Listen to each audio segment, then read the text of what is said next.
Hello students, today we're going to discuss about the first chapter of 9th standard History and Political Science.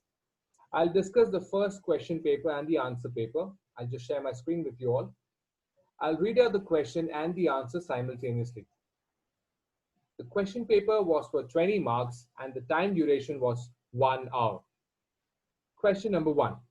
Choose the right option and rewrite the sentence. In short, I'm talking about fill in the blanks. The first question. Avahan is written on the backdrop of Sino-Indian War by the noted Marathi poet Dash. The answer is Kusum Raj. But you're not supposed to write in this particular format. You're supposed to write the entire sentence and then underline the answer. The second question. Dash prints the notes in India. Reserve Bank of India prints the notes. So you write the entire sentence and underline the answer. The third question. During the 1990s, PTI started using Dash technology instead of teleprinters. The answer is satellite broadcasting. So 3 marks for 3 answers. Question number 2. Justify the following statements with appropriate reasons. In short, I'm talking about give reasons. The first question. Museums reflect the unique heritage of a state. The question is for 2 marks. So you're supposed to write 4 points because each point contains half marks. Now, there are 2 questions. Together come to 4 marks. So each question, 2 marks. For 2 marks, you write 4 points. The answer. The question is, museum reflects the unique heritage of a state. And the answer, all states of India have museums that depict the characteristics and display the cultural and social heritage of that state. They enable us to understand history. For example, the Chhatrapati Shivaji Maharaj Museum at Mumbai and the Reserve Bank Museum in Pune city. Apart from the government museum, some private collectors also set up their own museums. They are based on distinctive subjects. For example, coins, notes, lamps and nutcrackers in different shapes, cricket equipments, etc. So 4 points will get you 2 marks. The next question. Audio-visual media are an important source for writing the history of modern India. And the answer is, audio-visual means possessing sound and visual content. For example, films and television. We have channels like History Channel and Discovery Channel which telecast real footage of historical events in multimedia. With the help of satellites, live coverage of all political, social, and cultural events is possible across the globe. This helps us to create an accountable repository for future reference as well. Video libraries possesses a vast storage of historical information in audio-visual mode, which becomes handy in writing the history of modern India. So 4 points will get you 2 marks.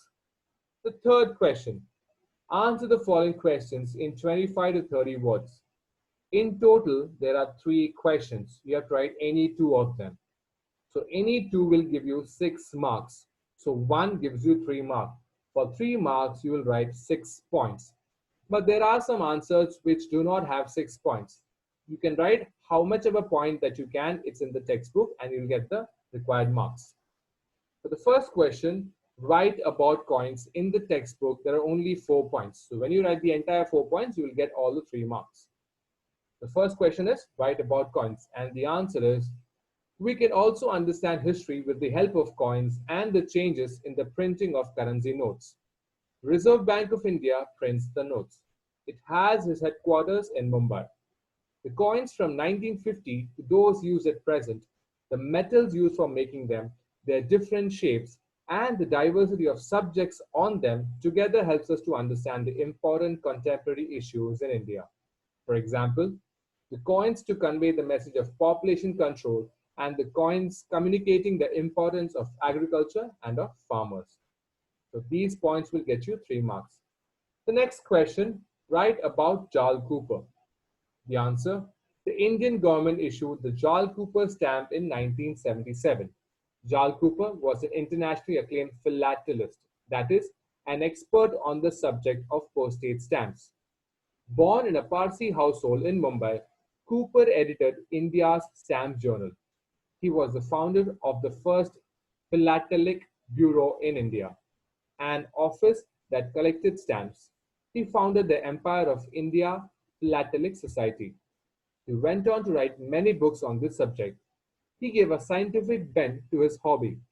He played a pivotal role, which means a major role, in taking the study of Indian postage stamps to the international level.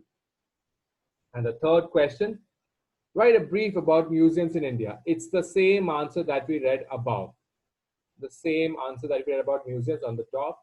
You just have to write the same answer. I'll still read out for you all. The third question answer. All states of India have museums that depict the characteristics and display the cultural and social heritage of the state. They enable us to understand history. For example, the Chhatrapati Shivaji Maharaj Museum at Mumbai and the Reserve Bank Museum in Pune. Apart from the government museum, some private collectors also set up their own museums. They are based on distinctive subjects. For example, coins, notes, lamps and nutcrackers in different shapes, cricket equipments, etc. Now the fourth question, write short notes. There is only one question you have to write down. Options are two, you have to write any one of them and you get 4 marks. The first question, Press Trust of India, which can also be called as PTI.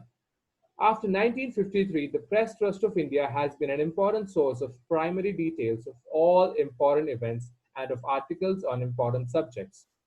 Press Trust of India has provided reports, photographs, and articles on financial and scientific issues to newspapers. PTI has now started its online service.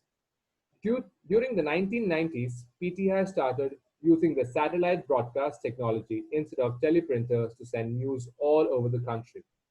This material is important for writing the history of modern India. And the second question is about, write a short note on Jal Cooper. It's the same answer that we read above in question number 3, sub question 2. I'll still repeat.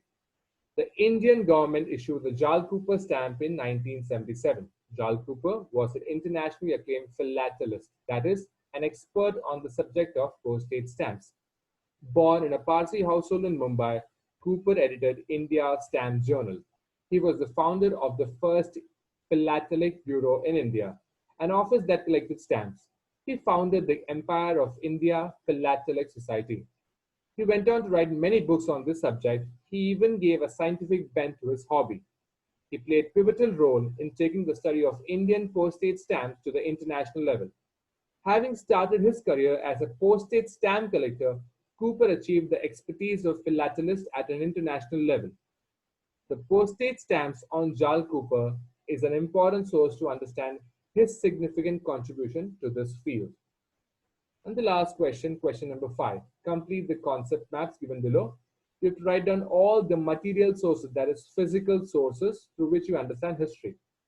The blanks are coins, royal seals, and modern architecture. If you've written all the answers appropriately in the proper format, you get the entire 20 marks. Thank you for listening. Have a nice day.